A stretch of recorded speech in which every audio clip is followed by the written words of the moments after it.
Hi, thank you for joining us here for this discussion, for our in-person audience and our online audience. My name is Anatoly Motkin, I'm president of StrategEast, and we're here today to discuss what does it mean knowledge is a new energy. For the last maybe half century, the energy was actually the key player in global politics and global economy. And within the last 10 years, the knowledge became the new key factor in developing both global geopolitics and global economy. Here today we have the representatives of main institutions or sectors who are responsible for developing the knowledge-driven economy in Eurasian region, but also in global scale. And we came to see actually what is the impact of knowledge on the economy and what is actually the influence of each one of those sectors: international financial institutions, development agencies, angel investors, also the governments in the region. So first, let me introduce our distinguished guests and speakers. First is Ibrahim Shoukry, head of the IsDB Islamic Development Bank Regional Hub Almaty.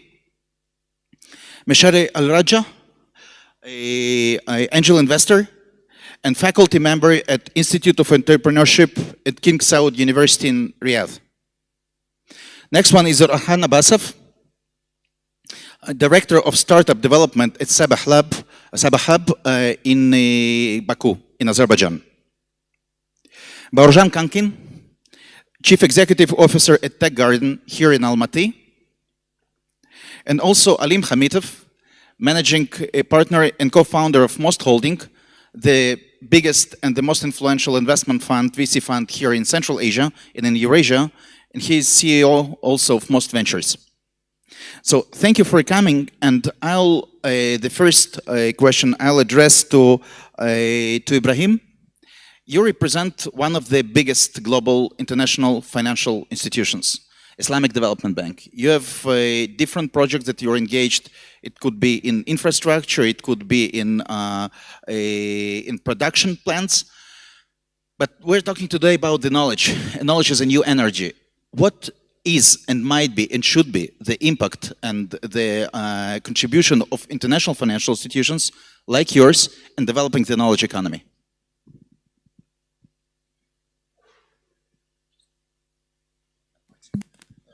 Hello, thank you very much, Anatoly, and thanks again for the invitation for this very important topic. I will try to be brief, as you know, and maybe I'll talk generally because our organization covers 57 countries, not only Central Asia, and our mandate is similar to other international financial institutions or what we call multilateral development banks. So just a very quick brief how we operate and what are we offering to our member countries. In fact, we are offering mainly three things. One is that we are offering, cheap financing to our member countries, leveraging on our capacity and our status as an organization. Most IFIs are AAA rated, which give them access to concessional financing. So this is one thing we can do because many of our countries are looking for infrastructure projects and they need financing and support.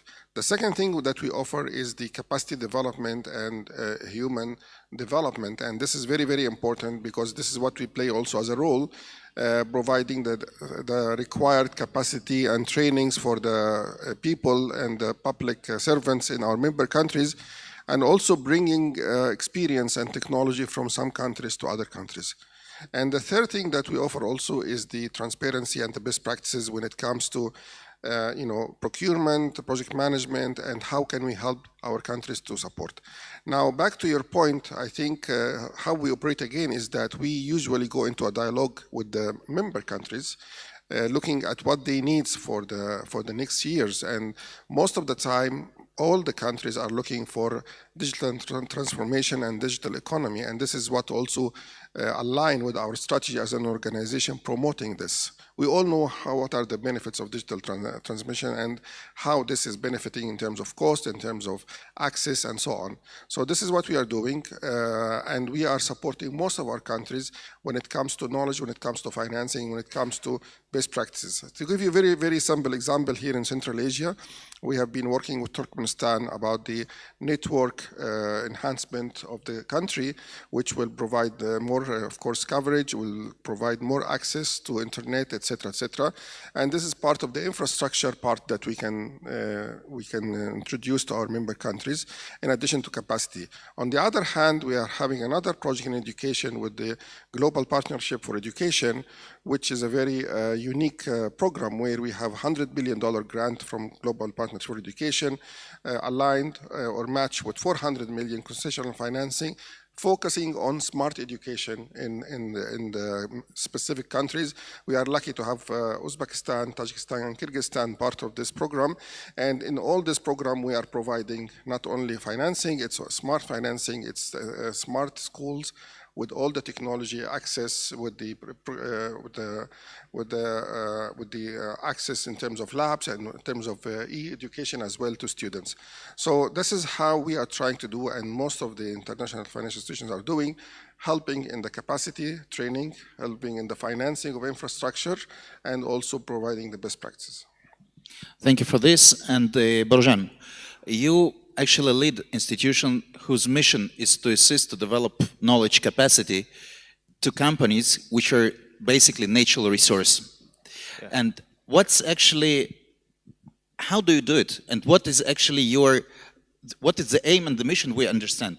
But what is practically has been done and how it works here in Kazakhstan? Yeah, that's absolutely true. We are focusing on Industry 4.0. On B2B solutions within enterprises. That's a little bit quite different to what we are seeing last 5 years in Kazakhstan. Most of the people, most of the companies, StrategEast residents, they're focusing on B2C solutions. I call it hip-hop solutions.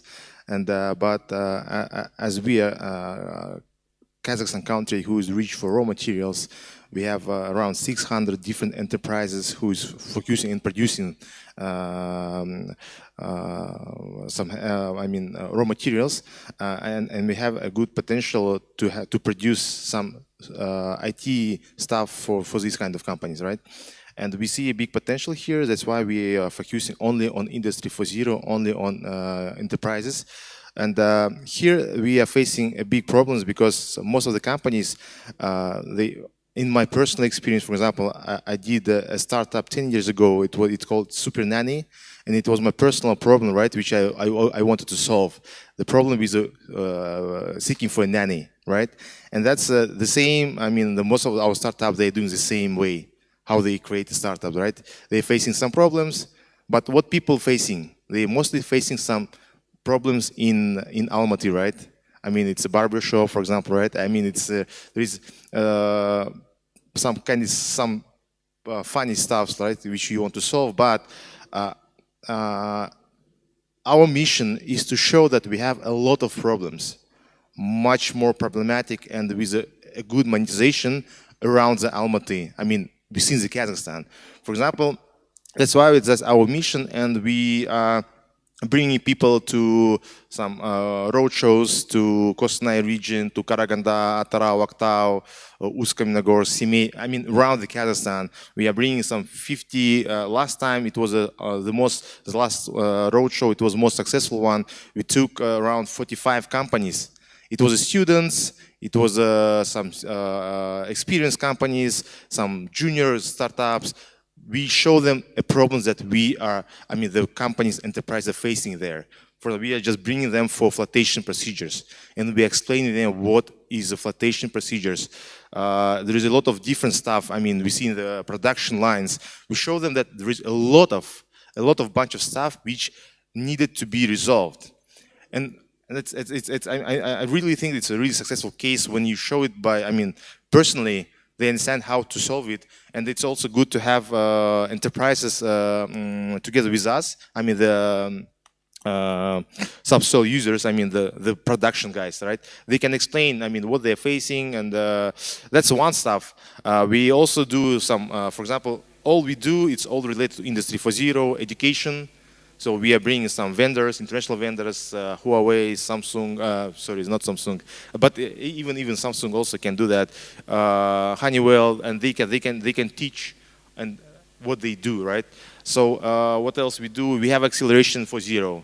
That's a specifically dedicated for Industry 4.0 solutions. So there is a bunch of stuff. We call our IT hub as a IT hub focused on Industry 4.0.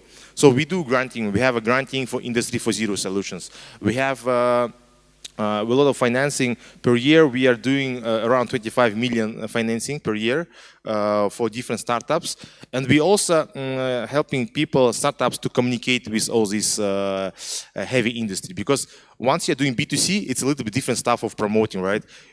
All my clients, all my startups, they don't have Instagram accounts at all. My profile of my startup, they're 40 years old guys, white hair, they're professional, they work underground.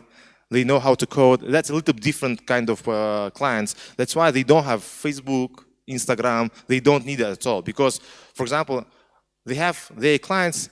It's easy to know them personally. It's easy for us to fly to Atrao and to meet them personally. 10 big companies. And these 10 big companies, they can bring you billions tenge.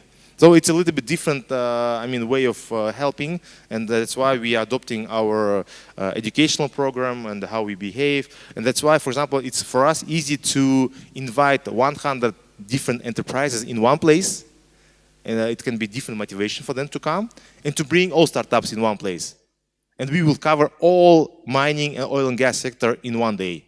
That's so we are trying to increase a probability of meeting our startups with their clients. I mean, that's our, let me say, the main goal.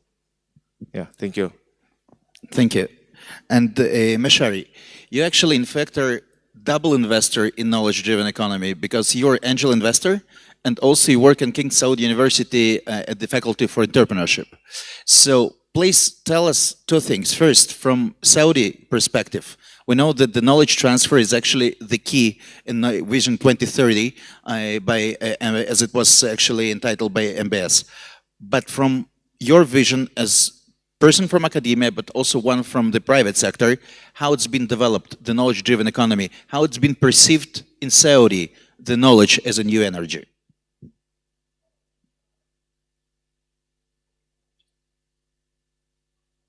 Okay. First of all, I would like to thank you for the invitation for this gathering. I would start as any academic institute from the three roles, what we have in KSA, King Saud University, and also Kingdom of Saudi Arabia. First of all, teaching, and secondly, research. Third, it's community service or the knowledge commercialization, how you bridge the gap with industry. And let me talk as an angel investor. I'm not going to talk as academia. How we did the third role. I teach entrepreneurship and I do advisory, but I start business, angel investing, in 10 years ago in Saudi, before even the planning. This country has lashes of opportunity, a lot of opportunity, and I would say as a knowledge sharing, we have developed a distance learning and open program for non-for students also to change the mindset of the faculty member and the students to be entrepreneurial. As a population of Saudi Arabia, we have more than 60% youth, and this is what allow us, or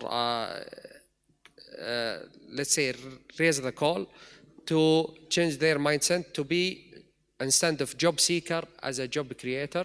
So we take them through other program like which call acceleration or incubation program, from first years, from ideation, especially in the science college like computer science or I would say engineering. Help them with ideation until to be a proof of concept, and we help them with access to finance. Thank you. And Alim, most ventures is the most.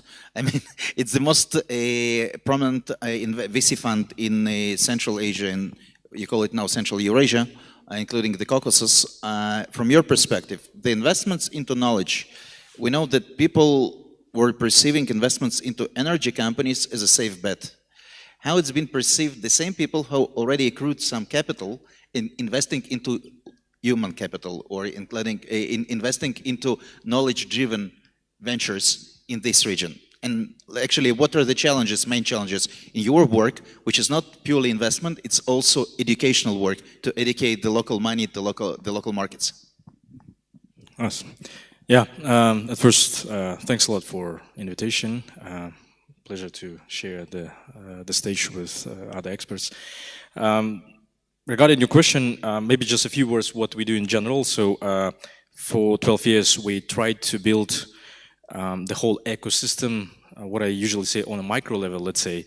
When in 2011, we launched the first business incubator, we usually say we didn't even know that it's a business incubator. Actually, it was just, you know, the idea, I'm the entrepreneur, my partner is entrepreneur, we need some kind of platform where we can just share the knowledge, right? It's all about networking and community. And when we started to do training, like 2-3 months, we, after some time when we visited US, we understood that, okay, it's incubation. But still, people, for the most time, they don't understand what incubation means, right? But still, the whole idea was that let's take the thesis or the fact that we're an emerging market. We're still emerging market. When you're an emerging market, that means that, okay, yes, we have economy, yes, we have some kind of infrastructure, but when we think that we have to go from, I don't know, from oil, gas focus, let's say, to knowledge economy, it's all about talents, and it's all about SMEs, it's all about entrepreneurship. So when we launched our ecosystem, it was, and it is still incubator, the hub, the fund, and more closely to the answer to your question, when you work with the talents, you have to, why we actually build the ecosystem, we understand that it's not only about kind of upgrading one part. Let's say we should talk only to startups, that's it, or incubate them, accelerate them, and so on. We also should talk to, on the other side, who actually can fund these initiatives. And yes, we can discuss and talk about government and others, but we are fully private, and at some point, actually, it was our mistake that we truly focus on startups, on talents, but we kind of underestimated that we need some time, organic growth will help us, and the investors, the angels will come. Actually not like after, let's say, 4 years of working as an incubator, we understood that we have to focus on angels too.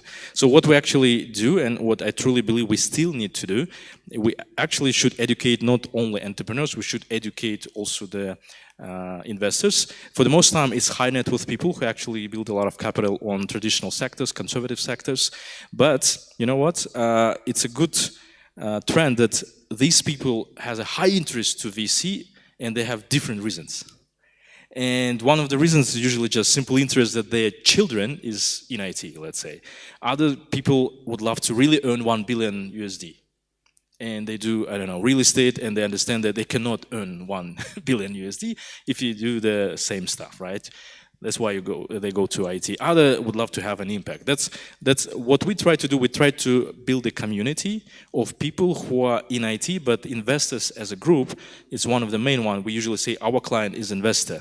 But for the most time, these people are not VC investors. We make them people who truly believe now in IT, specifically in whatever, I mean, the software kind of solutions, into teams who actually create the solutions. And we always say that it's not only about the money, but really about the impact. And what I truly like, and what we kind of convey to the audience, is this is the way that you can actually do the business as an investor, but also have a huge impact and really raise the knowledge to the level that you really can do a lot of stuff, non-financial and financial, based on just on that. Thank you. And my question will be addressed to Orkhan. SABAH.HUB is definitely the pioneer in IT ecosystem development in Azerbaijan. And although you're responsible for startups development, but the SABAH.HUB is bigger than just startups. It's also about universities, it's about developing the digital capacity, and also thinking in general how the IT ecosystem of the country should look like. So from your perspective, the country that, let's say, the truth, a little bit lagging, it started later than many other neighboring countries, including your neighboring countries. Actually, what are your challenges, but also what have you learned on regional experience and what are the best global regional practices that you actually embed into your work in Azerbaijan? Hello and welcome, and thanks for the question. So I'll give a brief information about SABAH and how it was created, so it will give bigger outlook on the answer to your question. So 2 years ago, SABAH.HUB, and it was just SABAH.HUB as an acceleration center, was established to change oil-based economy to more knowledge-based economy. And I think I can reflect to every speaker here when I say that we are going through the same challenge as Azerbaijan, as any Central Eurasian country, how we call the region now. We started as an acceleration center, and we soon developed our pipeline approach, where we bet on 3 main pillars: human capacity development, infrastructure, and funding. And as part of each of those pillars, we developed our core products that start from SABAH Academy, where we teach entrepreneurship and IT and other products such as SABAH School, SABAH University. And also we go to Incubation Acceleration Center, and then in the funding part, we are heavily focused on SABAH Fund and Angel Education, as Ali mentioned. And so it is all very intertwined, and I would say that knowledge as a new energy is a real thing that we discovered. And the thing about knowledge that people tend to overlook is that usually you get returns very late. It's not like investing into apartment, building an apartment and selling it, or it's not like investing into oil or something like that on stock market. It's more long-term, and we just started seeing, like after 2 years, we see our returning alumni with the better startup ideas, or returning alumni who are working at SABAH, or they are working at building ecosystem elsewhere, such as Pasha Holding, the biggest holding of Azerbaijan, or other companies. And that's when we see that knowledge is the new driving force of the ecosystem. If you need to develop the ecosystem, you should invest into knowledge, and it is the main responsibility of public and private sector to do it. As there is a nice quote that says, what if you develop your best employees and they leave? And the answer is, what if you don't develop them and they stay? So I think it's the main challenge for public and private sector to develop the better employees, so they can live, but they live and create better ecosystem elsewhere that your company, your venture can benefit of. Thank you. And the next question I'll address again to you, Ibrahim. Unlike ITFC, IsDB works with governments. It works with countries and not with private sector. So what actually impulse, what kind of request would you expect from the governments, and what do you get from them for, let's say, more efficient collaboration between IsDB and the governments of the region to develop the knowledge-driven economy here? Well, I think this is a very important question, because and it also brings the question of what is the role of the government versus the private sector versus organizations. Governments are supposed to, to develop the platform, the environmental, setup for the investment, and especially in the IT systems, reforms, policies, transparency, and most importantly, the infrastructure. So the, financial organizations or private sector are covered to come unless there is, especially in the part of infrastructure, connections to rural areas. All this is the responsibility of the government. So it's very important for the government to look at these kind of aspects, to look at the reforms, the fair systems, the legal system, the environment, to bring the investors and the banks. I think it's this is where, when we see after that, the private sector comes and provide the experience. They bring the best practices. They bring the investment, and of course the banks complete the picture by providing the best practices as well, and the financing to the different projects. What we are seeing is that in bureaucracy also is a challenge for us. Sometimes you can see that there are some, ministries are not in the same page when it comes to the priorities, but with the leadership of the country, especially in Central Asia, we can see that the leadership is always driving this, ahead and putting focus digital transformation and the digital technology. So I think the will is there, the leadership is there, but of course this is what we're trying to do when it comes to the middle layers and third layers, when some bureaucracy and some issues that we are trying to push, and this is where we come also and complement the picture by putting the best practices and transparency and the systems from different countries. So what we do also, we try to bring best practices from other countries to some other countries, and this is a very successful model. It's called reverse linkage, and we are doing it here and there. Yesterday I was discussing with the deputy minister about how can we help transfer the technology and the success story of Kazakhstan to other countries. We have many developing countries and least developed countries in Africa, and with this also intervention from one country to another, and with the support of international organization, countries start to hear from us. Thank you, Ibrahim. And Baurzhan, I'll take the Ibrahim's part of the answer about the best global practices. In your work, when we used to look on what country is the role model in post-Soviet space, it was always Estonia with Skype and all the rest. In your activity in developing the new technologies for natural resource companies, what global practices could you use, or you think you could replicate here in Kazakhstan?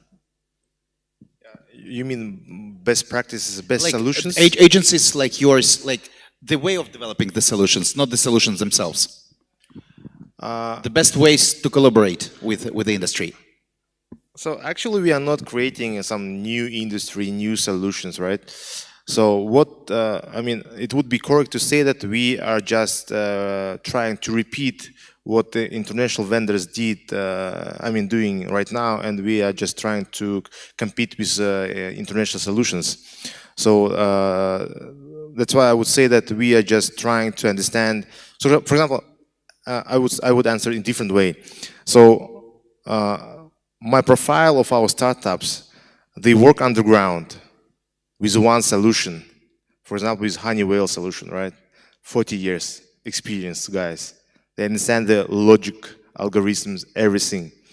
They, when we are not competing with the hardware right now. I mean, it's a little bit difficult and different story. Right now, we are competing with the soft, right?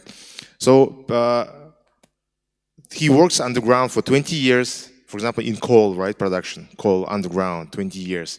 He knows and understands SCADA, Honeywell SCADA, Emerson SCADA, Med Systems, whatever. Right now, it's becoming more popular in being entrepreneur, right? And it's becoming more popular to understand the coding, right? We understand how to code, how SCADA is working. I mean, not on the client side, but I mean on the coding side. And that's how we'd like to compete. So, and I mean, how we implement the best practices. So we have to teach and give more knowledge of what is flotation, what is, for example, when we say what is fleet management. For example, fleet management, we have Venka. It's a fleet management system. It's not a rocket science, right? It is just logic, algorithm, how it works. There is no, I mean, it's not. I mean, it's not something difficult, really difficult. You just have to know how it works, and you know how to code. You have to understand the old business processes, and you just do it, right? And in our 1.5 year history, 1.5 year only. We are not 5 year experience, 10 years. We are focusing on Industry 4.0 only 1.5 years. And we have really successful cases when local companies, they did the same product. And in some cases, it's even look and works better. Because, for example, if you go to, for example, Schlumberger solutions. I mean, let me say Schlumberger, it's a best practice, right? I mean, it works everywhere. Chevron, Total, everywhere. In Abu Dhabi, Saudi, everywhere. But it's really, I mean, it's like a SAP, right? It's really not a flexible, right?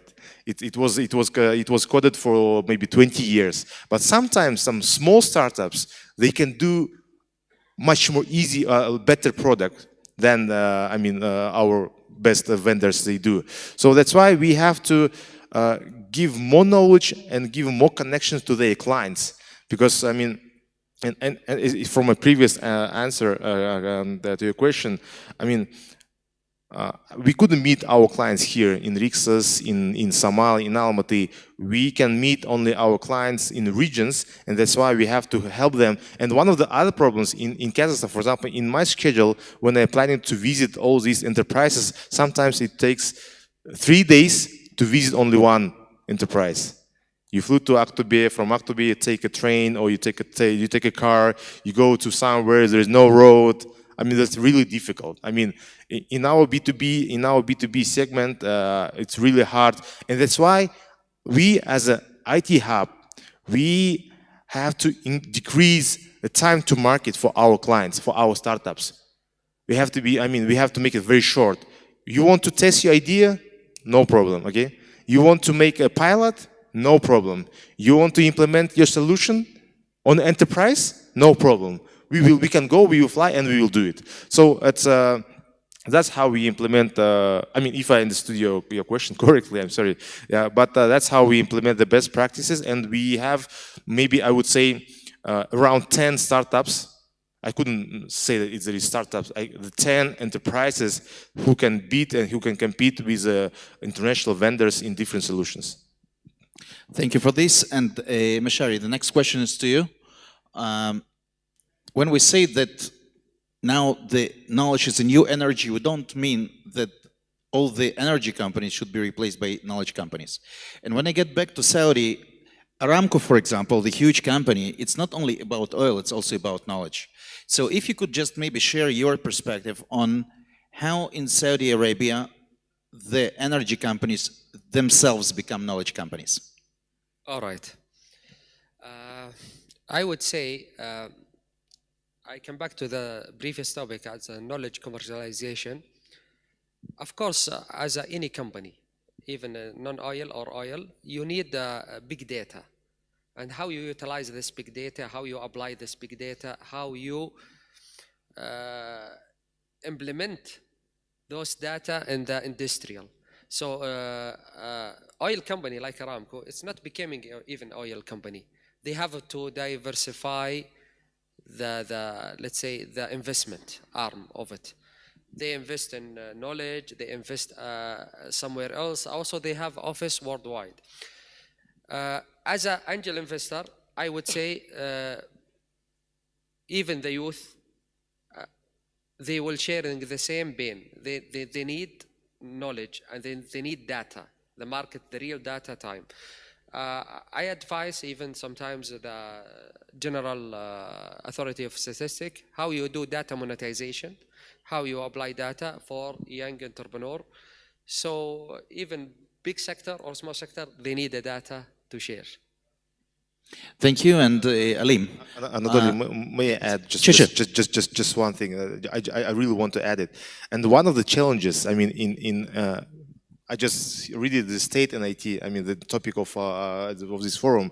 One of the challenges, what we have to do, we have to open the heart of our enterprises, I mean, sub-SO users.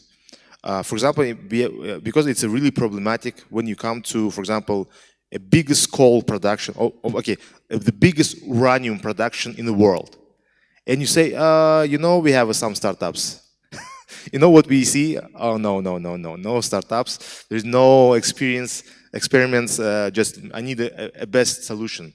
And that's our problem, which we have to solve. We have to make a commitment that these solutions can be implemented on the real field. And most of our companies, and another topic, another point, another example, sometimes you come to, for example, gold production, energy gold, golden capacity. There's a lot of foreigners working on the fields, and you know, Australian engineers, they say, I will work with Australian solution. That's because he worked for 20 years in Australia, in Africa, in New Zealand with Australian solutions, but we have to change the mindset. It was in Australia, right? Right now we are in Kazakhstan, and it should be Kazakh solution. And you have to at least try to implement, at least try to hear them, to meet with the local guys, with the local startups. And we have to, do some changes. Otherwise, it will never be implemented. I mean, all these solutions. Thank you for this, and Alim, it will be actually the follow-up to this.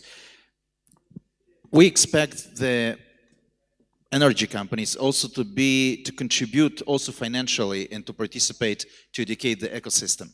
And I'm sure that you know each and any angel investor in this country, in this region.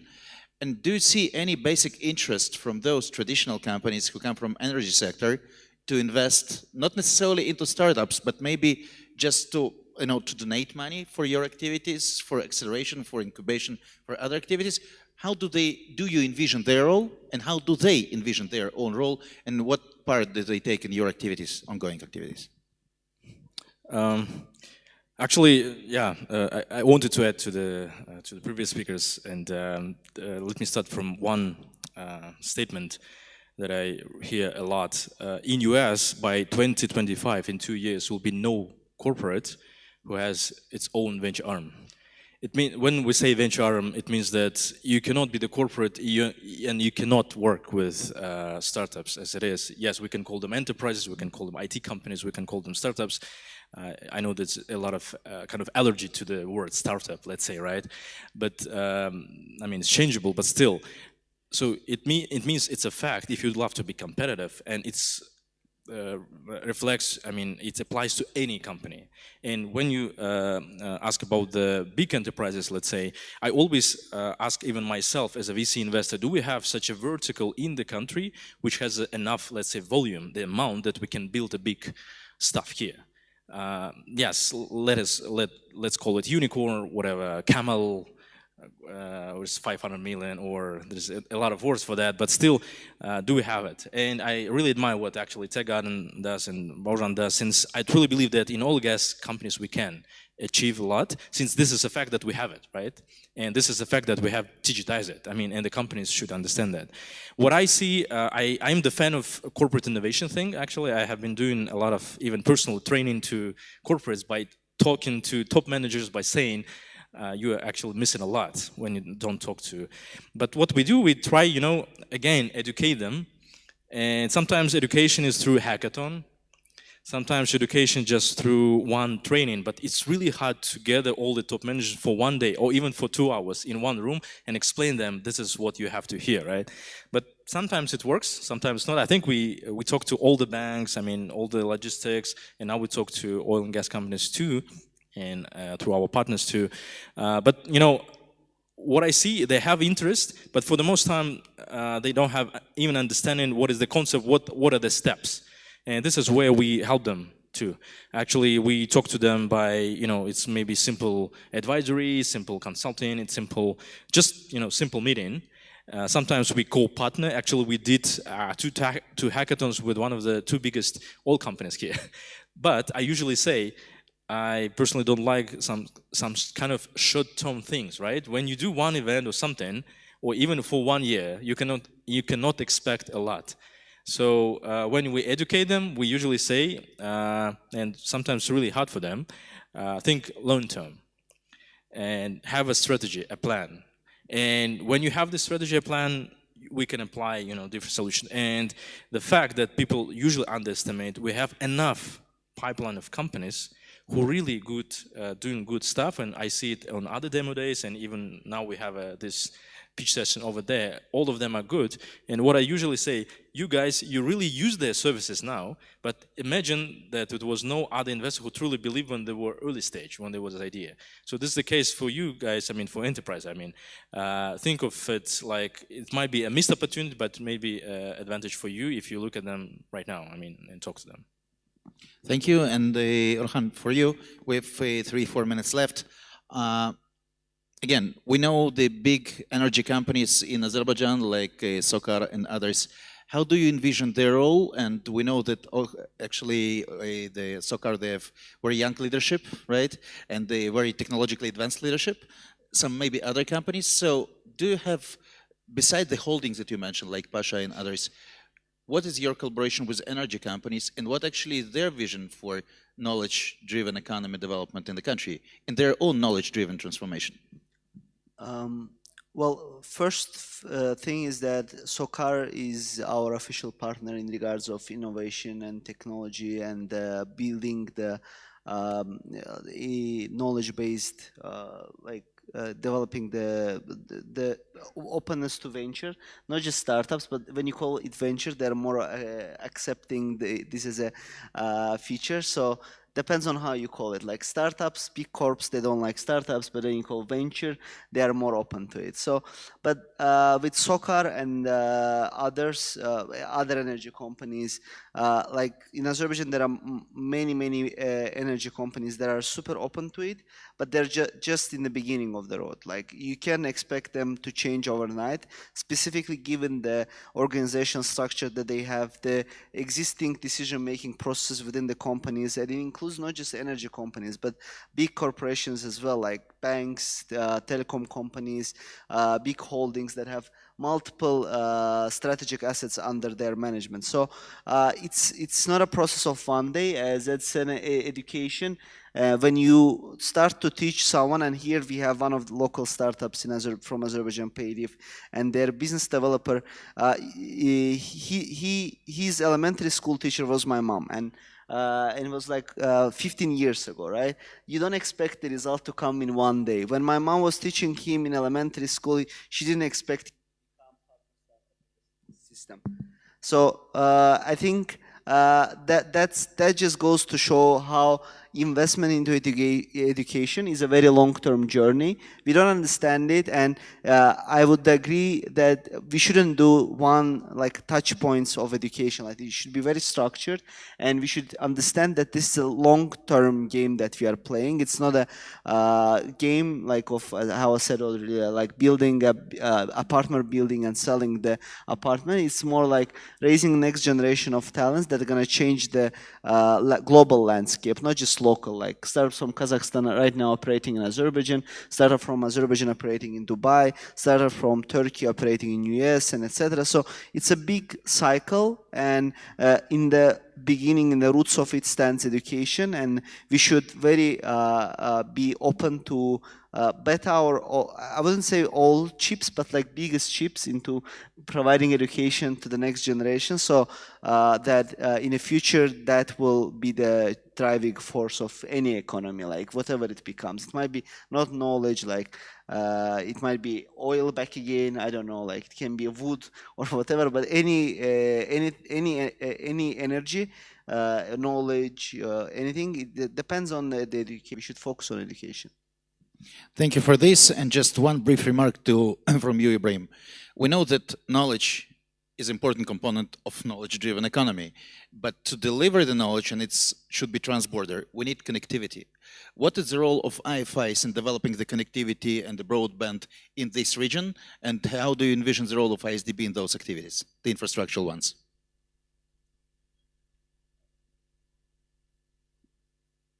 Again, like I said, infrastructure is very important. It's the core function of the bank. We are working on two sides, one on the sovereign sides with the governments, where when the government put backbone infrastructure projects and they approach us to finance and support, like I said, we provide the financing, we provide the expertise, we provide best practices and also the capacity development. On the other hand, on the private sector and maybe PPP kind of projects, we are also having our private sector entities who are working with investors to develop the connectivity on the private sector side. We have done this in many projects in Africa and Southeast Asia, where we have joined big investors to provide private sector internet companies. So I think we are working on this, and like I said, we usually follow the plans and the development agenda of the country, because we agree on the importance of this business. So it's a win-win for all of us. So whenever we have this kind of opportunity, we provide our support. Thank you so much, and thank you for this comprehensive discussion. Thank you for you joining us here online, and thank you for our distinguished speakers. Thank you so much. Thank you.